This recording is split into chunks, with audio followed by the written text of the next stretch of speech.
December 19 വിശുദ്ധ അനസ്താസിയസ്. വിശുദ്ധ അനസ്താസിയസ് ഒന്നാമൻ ജനിച്ചത് റോമിലാണ്.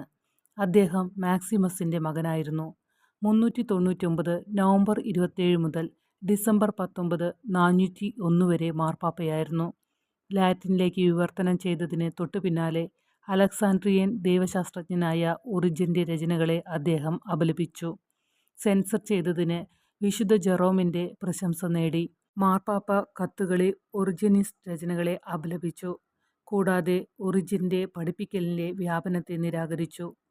അനസ്താസിയസിൻ്റെ സദ്ഗുണങ്ങളെ അദ്ദേഹത്തിൻ്റെ ആരാധകരായ ഹിപ്പോയിലെ വിശുദ്ധ അഗസ്റ്റിൻ, വിശുദ്ധ ജെറോം, നോളയിലെ വിശുദ്ധ പോളിനസ് എന്നിവർ പ്രശംസിച്ചു. അക്വിലയുടെ കൂടുതൽ സാങ്കല്പിക വ്യാഖ്യാനങ്ങൾക്കും ബൈബിളിൻ്റെ വിവർത്തനങ്ങൾക്കും എതിരായ നിലപാട് സ്വീകരിച്ചുകൊണ്ട് വിശുദ്ധ ജെറോമിനെ ലത്തീൻ ഭാഷയിലേക്ക് വിവർത്തനം ചെയ്യുന്ന ജോലിയിൽ അദ്ദേഹം പിന്തുണച്ചതിനാൽ അനസ്താസിയൂസ് മാർപ്പാപ്പയുടെ മാർപ്പാപ്പ പദവി വിവാദങ്ങളാൽ അടയാളപ്പെടുത്തി. 400-ൽ ക്രിസ്ത്യൻ പഠിപ്പിക്കലിനോടുള്ള ഒറിജിൻ്റെ വിശ്വസ്തതയെക്കുറിച്ച് ശക്തമായ സംശയം പ്രകടിപ്പിച്ചുകൊണ്ട് അലക്സാൻഡ്രിയയിലെ പാത്രിയാർക്കീസ് തിയോഫിലസിൽ നിന്ന് ഒരു കത്ത് ലഭിച്ചതിന് ശേഷം ഒറിജിൻ്റെ രചനകൾ പരിഗണിക്കാൻ അനസ്താസിയസ് ഒരു കൗൺസിൽ ക്രമീകരിച്ചു.